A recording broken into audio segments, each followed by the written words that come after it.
sahabat sehat Pantirapi. Perkenalkan, saya Dr. Radianti Anggraini, spesialis kulit dan kelamin. Pada hari ini saya akan menyampaikan sebuah topik mengenai kebotakan pada pria. Kebotakan pada pria disebut juga sebagai male androgenetic alopecia atau kebotakan androgenetik pada laki-laki. Secara global, kejadian kebotakan androgenetik pada laki-laki ini banyak didapatkan pada ras Kaukasian dengan rentang usia antara 40 hingga 69 tahun. Dampak yang muncul paling awal dari kondisi kebotakan ini adalah tentunya dampak psikososial. Rambut adalah bagian penting dalam citra diri seseorang dan ini berkaitan erat dengan aktivitas bersosialisasi.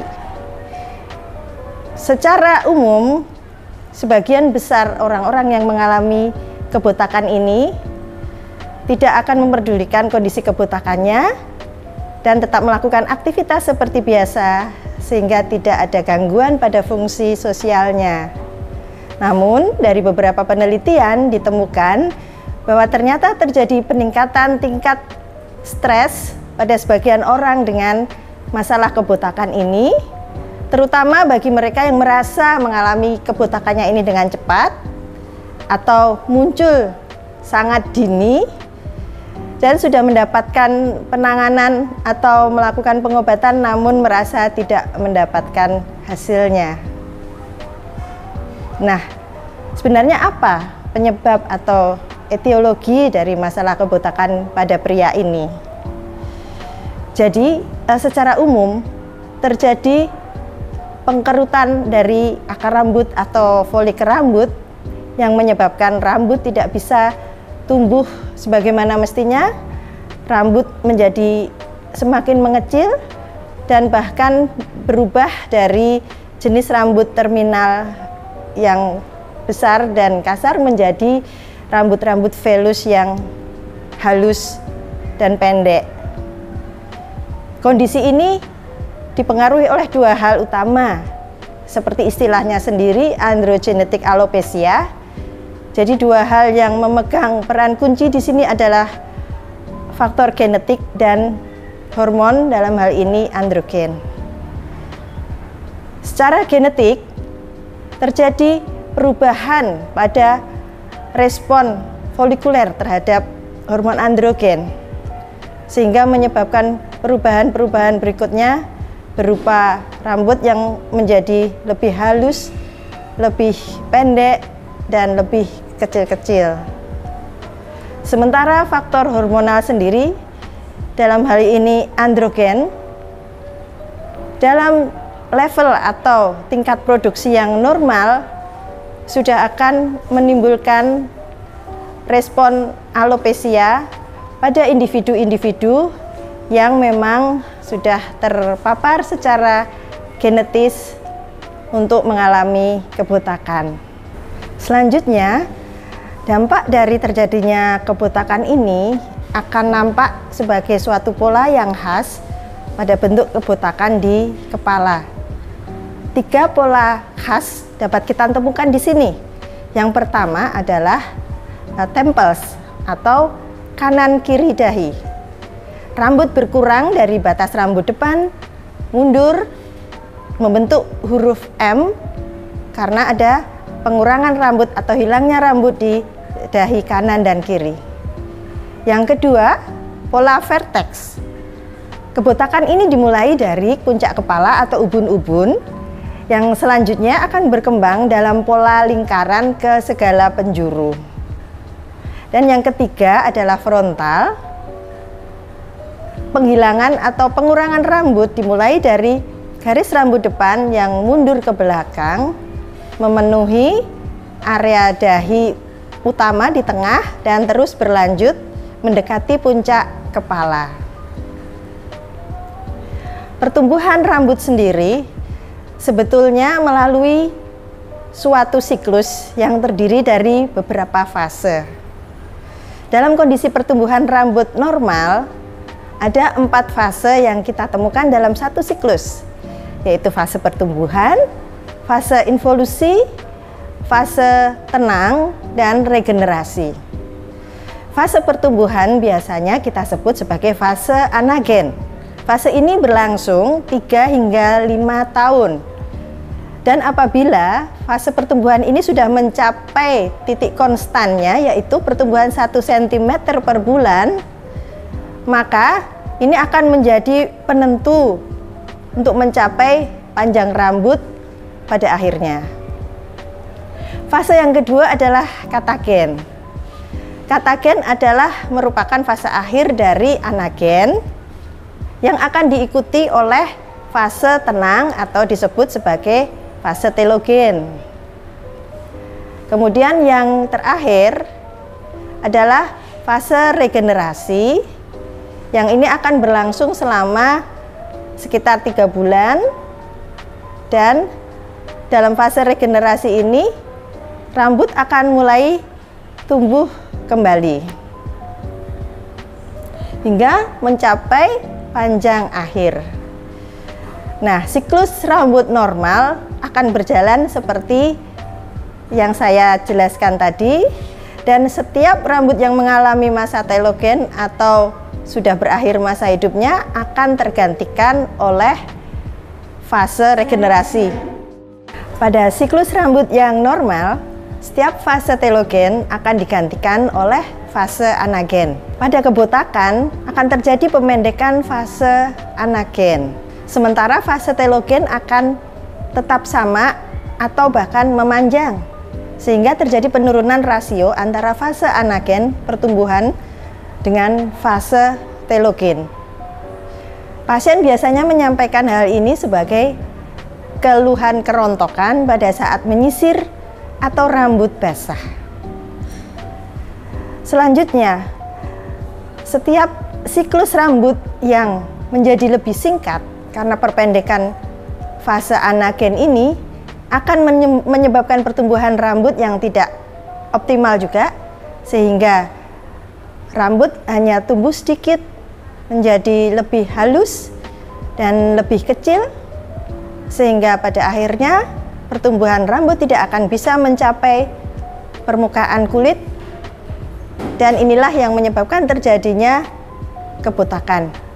Sementara folikel rambut dapat terlihat kosong tanpa adanya rambut yang tumbuh di dalamnya. Hal lainnya yang bisa kita temukan dalam kondisi kebotakan ini adalah melalui gambaran histologis.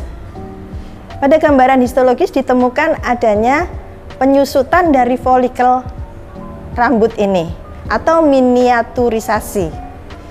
Jadi ada pengurangan 10 kali pada sel-sel yang menyusun folikel ini, sehingga folikel menjadi lebih kecil dan dengan sendirinya produk rambut juga akan berkurang. Hal lain yang bisa ditemukan di sini adalah suatu peradangan kronis yang nampak dari pemeriksaan histologis, meskipun perannya dalam membentuk kebotakan ini masih diperdebatkan. Hal yang kedua adalah adanya skar yang muncul dengan lambat mengikuti kondisi peradangan kronisnya. Hal ini juga akan menghambat pertumbuhan rambut itu sendiri. Gambaran ini ditemukan pada pemeriksaan histologis yang tampak sebagai saluran fibrosis dan juga gambaran mirip dengan lichen planopilaris. Sindroma klinis pada kebotakan ini biasanya mudah kita kenali karena progres kebotakannya berjalan dengan pola yang tetap. Terjadi penipisan dan penyusutan pada ukuran rambut serta pengurangan kepadatan pada area-area yang terdampak seperti saya sebutkan sebelumnya tadi. Kulit kepala biasanya tidak mengalami masalah, cukup sehat. Namun pada pemeriksaan hair pull test atau penarikan rambut, rambut akan mudah tercabut dari akarnya. Kita masuk ke dalam penanganan dari kondisi kebotakan ini yang pastinya sudah sangat ditunggu-tunggu. Hal pertama yang perlu kita pahami adalah bahwa kebotakan ini adalah suatu hal yang terjadi secara alamiah, bukan merupakan suatu penyakit bahkan sampai mengancam jiwa. Sehingga hal pertama yang paling masuk akal adalah membiarkan hal ini terjadi tanpa penanganan dan berjalan secara alamiah. Namun di sisi lain, apabila seseorang merasa tidak nyaman dengan kebotakan ini, ada beberapa hal yang bisa kita lakukan. Yang pertama adalah usaha non-medis yang berupa melakukan kamuflase, bisa dengan cara mengubah cara sisiran atau gaya rambut, bisa juga mewarnai kulit kepala dengan warna yang sama dengan rambut yang masih ada. Kemudian pemakaian wig yang bisa didapatkan dengan mudah, digunakan dengan mudah, dan ada banyak model untuk ini. Pilihan penanganan yang berikutnya adalah secara medis. Ada 2 obat utama yang memang sudah digunakan secara menyeluruh untuk penanganan kebotakan ini. Yang pertama adalah bahan aktif yang bernama minoxidil. Minoxidil ini bekerja dengan cara membuka saluran atau pembuluh darah yang kita sebut sebagai kondisi vasodilatasi, dan juga meningkatkan faktor pertumbuhan di dinding pembuluh darah sehingga memperlancar atau memperbaiki aliran darah menuju ke akar rambut. Minoxidil ini terdiri dari 2 sediaan dalam bentuk lotion atau cairan yang bisa dioleskan di kulit kepala dengan konsentrasi 2,5% dan 5%. Minoxidil diaplikasikan di kulit kepala selama 6-12 bulan untuk melihat hasil yang nyata. Kemudian sebaiknya tetap dipakai untuk mempertahankan hasil yang sudah didapatkan. Pengobatan yang kedua adalah finasterid. Finasterid ini tersedia dalam bentuk tablet, biasanya berukuran 5 mg. Pada awalnya finasterid ini diberikan sebagai terapi BPH atau benign prostate hypertrophy. Namun semenjak tahun 1997, finasterid ini juga di-approve untuk penanganan masalah kebotakan pada pria dengan dosis yang lebih kecil. 2 obat ini adalah obat-obat utama yang memang sudah distandarkan untuk penanganan kebotakan. Selain kedua obat yang sudah saya sebutkan tadi, ada beberapa cara-cara lain yang merupakan temuan baru untuk pengobatan kebotakan rambut pada pria ini. Yang pertama adalah topikal anti-androgen. Namun mungkin sediaan ini masih tidak terlalu mudah kita temukan di Indonesia untuk saat ini. Yang kedua adalah bahan aktif latanopros. Kemudian yang ketiga adalah anti jamur atau antibakteri topikal. Topikal itu dioleskan, dan ini kita berikan apabila memang kita temukan adanya infeksi bakteri atau jamur. Yang berikutnya adalah aplikasi faktor pertumbuhan. Di antaranya yang sudah sangat kita kenal untuk saat ini adalah PRP. Aplikasi PRP bisa dilakukan dengan cara langsung atau kombinasi dengan suatu treatment tertentu. Yang berikutnya adalah terapi laser atau cahaya. Ini sudah banyak kita temukan juga di Indonesia, dan ini sangat membantu untuk terapi kebotakan rambut selain 2 obat utama yang saya sebutkan di atas tadi. Dan yang terakhir, yang paling advance atau canggih adalah tindakan bedah berupa hair transplantation atau tanam rambut. Sahabat Pantirape semuanya, demikianlah apa yang saya sampaikan mengenai kebotakan pada pria. Terima kasih, salam sehat dari Rumah Sakit Pantirape.